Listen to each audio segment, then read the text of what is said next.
ఓం శ్రీ మహాగణాధిపతయే నమః. శ్రీ మహాసరస్వత్యే నమః. శ్రీ గురుభ్యో నమః. హరి ఓం. సదాశివసమారంభాం శంకరాచార్యమధ్యమాం అస్మదాచార్యపర్యంతాం వందే గురుపరంపరాం. జై గురుదేవదత్త. జగతః పితరం వందే పార్వతీ పరమేశ్వరం. పరమేశ్వర స్వరూపమైనటువంటి ఈ సృష్టికి నమస్కారాలు చేస్తూ సెప్టెంబర్ 1వ తారీఖు నుండి అక్టోబర్ 1వ తారీఖు వరకు గల మిథున రాశి వారికి సెప్టెంబర్ నెల మాస ఫలితాలు ఏ విధంగా ఉంటాయి మీకు నేను తెలియజేస్తాను. మిథున రాశిలో మృగశిర నక్షత్రంలో ఉన్నటువంటి 3-4 పాదములు, ఆర్ద్ర నక్షత్రంలో ఉన్నటువంటి 4 పాదములు, పునర్వసు నక్షత్రంలో ఉన్నటువంటి 1-2-3 పాదములు కలిపి మిథున రాశిగా చెప్పబడుతోంది. ప్రారంభములుగా ఇటు వ్యయస్థానమందు ఉన్నటువంటి రాహువు, 3వ స్థానంలో ఉన్నటువంటి రవి 17వ తారీఖు వరకు, 5వ తారీఖు నుంచి అర్ధాష్టమ గురుడు, అర్ధాష్టమ కుజుడు, 14వ తారీఖు నుంచి అష్టమ శనేశ్వరుడు, అష్టమంలో గురుడు. ఏది ఏమైనప్పటికీ కూడా ఈ నెల అంతా కూడా ప్రథమార్థం బాగుంటుంది, ద్వితీయమార్థం అంతా కూడా ఇబ్బందికరమైనటువంటి పరిస్థితులనే చెప్పాలి.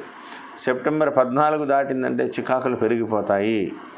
ఉన్న రవి బలం తగ్గిపోతోంది, గురుబలం తగ్గిపోతోంది.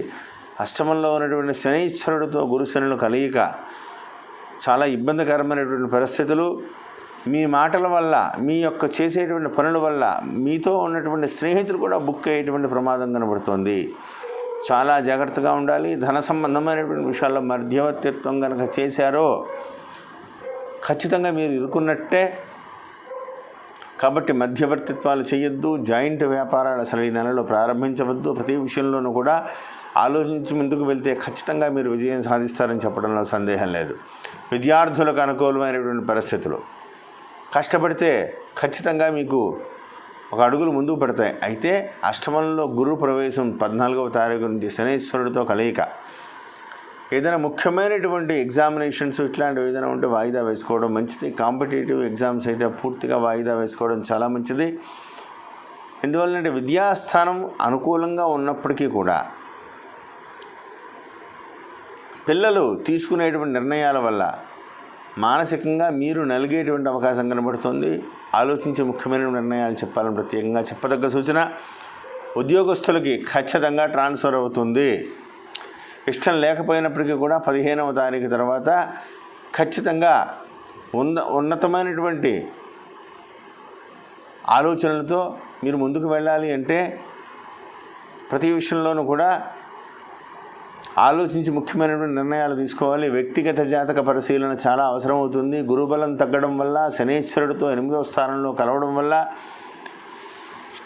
పని పూర్తిగా అయిపోయింది, డబ్బులు చేతికి వచ్చేస్తాయి అనుకున్నటువంటి స్థితిలో చివరి నిమిషంలో ఆగేటువంటి ప్రమాదం కనబడుతోంది. ఇంత జాగ్రత్త వహిస్తే ధన ప్రతిబంధక దోషాలన్నీ కూడా తగ్గుతాయి. తీసుకున్న నిర్ణయాల వల్ల అభివృద్ధి కూడా కనబడుతోంది. అదేవిధంగా షేర్ మార్కెట్ రంగంలో ఉన్న వాళ్ళైతే ఈ నెల చాలా జాగ్రత్తగా ఉండాలి.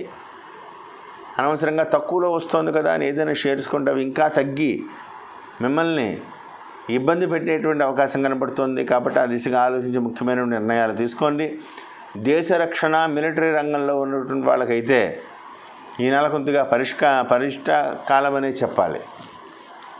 గురుబలం తగ్గడం వల్ల, వీటి వల్ల కొంత మానసికంగా ఒత్తిడి పెరిగినప్పటికీ కూడా తీసుకునేటువంటి నిర్ణయాలు కొంత ఇబ్బందికరంగా ఉండడం వల్ల ఎదుటి వ్యక్తులు అనవసరంగా మిమ్మల్ని తప్పుగా, అంటే మిమ్మల్ని ఒక బ్యాడ్ పర్సన్గా క్రియేట్ చేసేటువంటి అవకాశాలు కనబడుతున్నాయి. ప్రతి విషయంలోనూ జాగ్రత్తగా ఉండాలి. భాగ్యమందు ఉన్నటువంటి గురు భగవానుడు 14వ తారీఖున మారిపోవడం వల్ల ఈ సమస్యలన్నీ కూడా జటిలమయ్యేటువంటి అవకాశం కనబడుతుంది. ఆలోచించి ముఖ్యమైన నిర్ణయాలు తీసుకోవాలని ప్రత్యేకంగా చెప్పదగ్గ సూచన. రాజకీయ రంగంలో ఉండే వాళ్ళకైతే కొంత నేనేం అనలేదు కదా, నువ్వు అన్నావు అని చెప్పేసి మిమ్మల్ని సెంటర్ పాయింట్ చేసి నలుగురిలో పెట్టి ఇరికించేటువంటి ప్రమాదం కనబడుతోంది. అదేవిధంగా 17వ తారీఖు తర్వాత నుంచి కొంత రవి మార్పు, ఉన్న రవి కూడా అర్ధాష్టమంలోకి వెళ్ళడం, ఇవన్నీ కొంత చికాకులు. ఏది ఏమైనప్పటికీ కూడా ప్రతిరోజు కూడా దుర్గా క్షమాపరాధ స్తోత్రాన్ని, దక్షిణామూర్తి యొక్క చరిత్ర పారాయణ చేయడం, లేకపోతే దక్షిణామూర్తి స్తోత్రం చదువుకోవడం, తీసుకునేటువంటి నిర్ణయాల విషయంలో అవసరమైతే ఎక్కువ రోజులు వాయిదా తీసుకోండి అంతే తప్ప ఇది నేను కట్టలేను, ఇంతవరకు నేను చేస్తానని కనుక మీరు మాట్లాడితే మిమ్మల్ని ఇరికించేటువంటి ప్రమాదం కనబడుతుంది. చాలా జాగ్రత్తగా ఉండాలి. స్త్రీల ఆరోగ్య విషయంలో చాలా జాగ్రత్తగా ఉండాలి. తొందరపాటు అసలు పనికిరాదు. ఏదో రూపంలో కానీ మీకు గురుని యొక్క ప్రభావం వల్ల కానీ, వ్యక్తిగతమైనటువంటి విషయాల వల్ల కానీ, ఏదో రూపంలో ఏదో ఒక స్నేహితులు మిమ్మల్ని ఏదో రకంగా కాపాడుతూనే ఉంటారు, ప్రత్యక్షంగా కానీ పరోక్షంగా కానీ. దానివల్ల చిన్న చిన్న సమస్యలు ఉన్నప్పటికీ కూడా మీ యొక్క మానసిక స్థైర్యమే మిమ్మల్ని మంచి ఉన్నతమైనటువంటి స్థితికి మిమ్మల్ని తీసుకువెడుతుంది. ప్రతి విషయంలోనూ కూడా ఆలోచించి ముఖ్యమైనటువంటి నిర్ణయాలు చేయండి. తొందరపడవద్దు. తీసుకున్నటువంటి వర్క్స్ విషయంలో కానీ, కాంట్రాక్టర్స్, సివిల్ కాంట్రాక్ట్స్ ఇలాంటి వాళ్ళు అయితే ఒకంత జాగ్రత్తగా ఉంటే రాబోయేటువంటి రోజుల్లో మళ్ళీ నవంబర్ తర్వాత గురుడు భాగ్య సంచారం మిమ్మల్ని ఎక్కడికో తీసుకువెళ్తారు. అన్ని అవకాశాలు కూడా మీకు కలిసి వస్తాయి. శ్రేయోభిలాషలు నమ్ముకోండి. కొత్త పరిచయాలతో చాలా జాగ్రత్తగా ఉండాలి.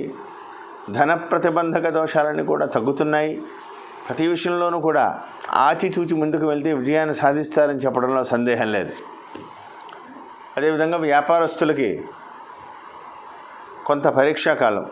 నిల్వ చేసి వ్యాపారస్తులకైతే వద్దు. రావడం ఏదైనా వస్తువు మీ దగ్గర ఉండి అమ్మవలసినటువంటి పరిస్థితులు కనుక వస్తే వెంటనే అప్పటికప్పుడు ఏవో నిర్ణయాలు తీసుకుని ముందుకు పెడితే మంచిది తప్ప, మీరు ప్రతి విషయంలోనూ కూడా జాగ్రత్త వహించి ముందుకు వెళ్ళడం వల్ల ధన సంబంధమైనటువంటి ఒత్తిడి పెరిగిపోతాయి. అంటే మధ్యవర్తిత్వాలు చేయకుండా ఉంటే ఎటువంటి సమస్యలైనా కూడా తీరిపోతాయి. కాబట్టి ఆలోచించి ముఖ్యమైన నిర్ణయాలు చేసుకుంటూ, నేను చెప్పినటువంటి పరిహారాలన్నీ కూడా చేసుకుంటూ, ధన సంబంధమైనటువంటి విషయాల్లో మధ్యవర్తిత్వాలు వహించకుండా జాగ్రత్తలు వహిస్తూ ముందుకు పెడతారని కోరుకుంటూ, ప్రతినిత్యము కూడా ఆదిత్య హృదయం పారాయణ చాలా విశేషమైనటువంటి ఫలితాలను ఇస్తుంది. దుర్గా స్తోత్రాన్ని పారాయణం చేయడం వల్ల ఆరోగ్య విషయంలో సమస్యలన్నీ కూడా తగ్గిపోతాయి. తీసుకునే నిర్ణయాలన్నీ కూడా అభివృద్ధి పదంలో మీరు దూసుకు పెడతారు. నిర్ణయాలు కూడా మీకు కలిసి వస్తాయి. ఆలోచించి ముందుకు పెడతారని, నేను చెప్పినటువంటి పరిహారాలన్నీ కూడా చేసుకుంటూ ముందుకు పెడతారని కోరుకుంటూ, జై గురుదేవ దత్త. శుభం భూయాత్.